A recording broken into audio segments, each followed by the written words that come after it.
1-ാം തീയതി രാവിലെ രാത്രിയിൽ 8:24 അവന്തിക എന്നെ ഫോണിൽ വിളിക്കുന്നു. കാണിക്കാമോ? അത് ഞാൻ കാണിക്കാം.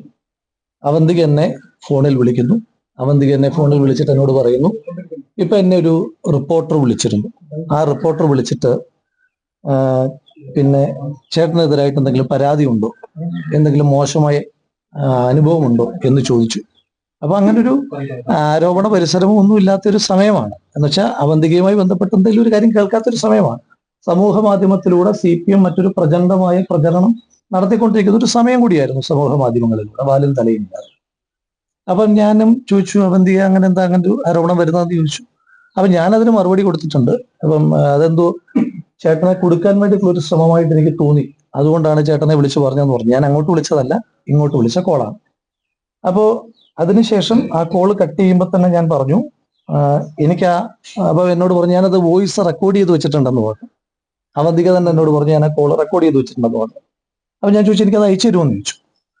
അപ്പം ഞാനത് കോള് കട്ട് ചെയ്തതിന് ശേഷം നിങ്ങൾക്ക് കാണാം, സെൻഡ് ഇറ്റ് പ്ലീസ് എന്ന് പറഞ്ഞിട്ട് ഞാൻ മെസ്സേജ് അയക്കുന്നു, സെൻഡ് ഇറ്റ് പ്ലീസ്. അതായത് ഇങ്ങനത്തെ കോള് വരുന്നതിനെ പറ്റി എനിക്കൊരു ധാരണ ഉണ്ടാക്കാൻ കഴിയില്ല. അപ്പം വെയിറ്റ് എന്ന് പറഞ്ഞു. അന്നേരം തന്നെ ഞാൻ അവരോട് ചോദിക്കുന്നുണ്ട്, ക്യാൻ ഐ ആസ്ക് ദം, ഈ വിളിച്ച റിപ്പോർട്ടറോട് എനിക്ക് ചോദിക്കാൻ കഴിയുമോ എന്ന് ചോദിച്ചു. Okay sure.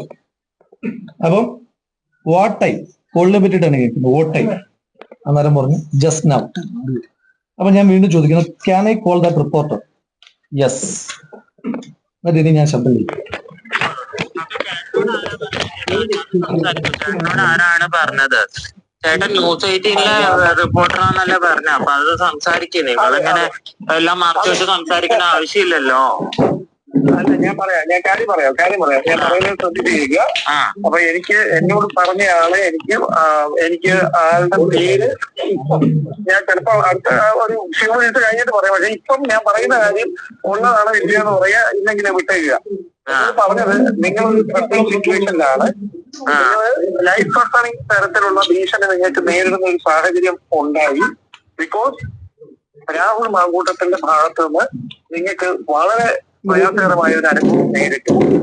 പക്ഷെ നിങ്ങൾ അങ്ങനെ ഒരു കാര്യം പുറത്ത് പറയാൻ പേടിയുണ്ട്, നിങ്ങൾ ആരോടും പറയാതിരിക്കുകയാണ്.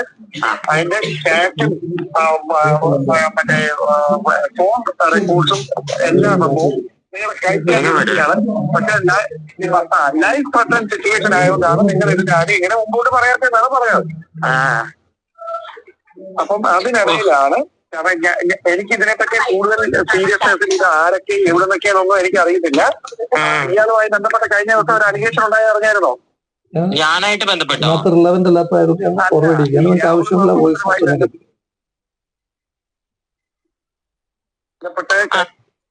പോലീസിലായിട്ട് കംപ്ലൈന്റ് പോകാനും അല്ലാതെ എന്റെ പാർട്ടി വഴി കംപ്ലൈന്റ് പോകാനും എല്ലാ അവസരങ്ങളും ഈ നാട്ടിലുള്ള സമൂഹത്തിലല്ലേ നമ്മൾ ജീവിക്കുന്നത്.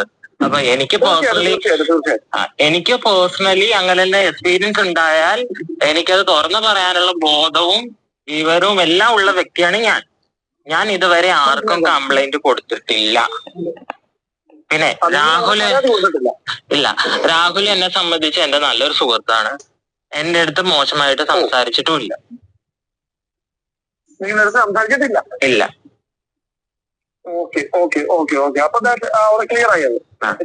ആരാ ഈ പരാതി പറഞ്ഞതാരാണ്? നിങ്ങൾക്ക് അങ്ങനെ ഇല്ല എന്ന് പറഞ്ഞ സ്ഥിതിക്ക് നിങ്ങൾ അത് ഉന്നയിക്കുക. അല്ലെങ്കിൽ ഇങ്ങനെ എന്നെ പറ്റി ഒരു അപവാദം പറഞ്ഞു നടക്കുമ്പോ അത് ആരാന്ന് അറിയാനുള്ള അവകാശമില്ല ചേട്ടാ, അതുകൊണ്ട് ചോദിച്ചതാണ്. അങ്ങനല്ല, നിങ്ങളെ മോശമായിട്ടൊന്നും അല്ല കേട്ടോ പറഞ്ഞത്. മോശമല്ലെങ്കിൽ കേരളത്തിലൊരു MLA, പാലക്കാട് MLA ആണ്. ആ MLA ആയിട്ട് എനിക്ക് ബാഡ് എക്സ്പീരിയൻസ് ഉണ്ടെന്ന് പറഞ്ഞാൽ അതൊരു മോശപ്പെട്ട കാര്യം തന്നെയല്ലേ? ഇല്ലേ? ബാഡ് എക്സ്പീരിയൻസ് ഉണ്ടായെന്നല്ല പറഞ്ഞത്, നിങ്ങൾക്കൊരു വാട്സാപ്പ് ചാറ്റിൽ മിസ്ബിഹേവ് ചെയ്യുന്ന രീതിയിൽ അതൊരു ബാഡ് എക്സ്പീരിയൻസ് അല്ലേ? മിസ്ബിഹേവ് ചെയ്തു എന്ന് പറയുന്നത് തന്നെ ഒരു ബാഡ് എക്സ്പീരിയൻസ് ആണല്ലോ. അപ്പൊ അത് പറഞ്ഞു നടക്കുന്ന ആരാന്ന് അറിയാനുള്ള അവകാശം എനിക്കും കൂടി ഇല്ലേ? ഞാൻ ആളോടൊന്ന് ചോദിക്കട്ടെ, നിങ്ങളിപ്പോ എങ്ങനെയാണ് പറയുന്നത്, നിങ്ങളുടെ ക്ലാരിഫിക്കേഷൻ എങ്ങനെയാണ്?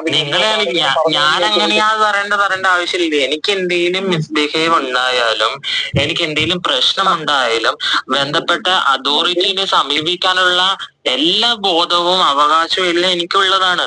അത് എന്നെ സംബന്ധിച്ച് എനിക്ക് ആ ഒരു പ്രശ്നം ഉണ്ടായാൽ എനിക്ക് അത് സമീപിക്കാനുള്ള എല്ലാ ഫ്രീഡവും ഉണ്ട്, അതിനുള്ള എല്ലാ വഴികളും ഉണ്ട്. പോലീസ് തലത്തിലായാലും ഇപ്പൊ ന്യൂസ് പരമായാലും അല്ലാത്ത ഗവൺമെന്റ് തലത്തിലായാലും എനിക്ക് നല്ല നല്ല ഏതാണ് ചുമതല എന്താണ് ഇപ്പൊ നിലവിൽ എനിക്ക് പാർട്ടിയിൽ ചുമതല ഒന്നും തന്നെ ഇല്ല.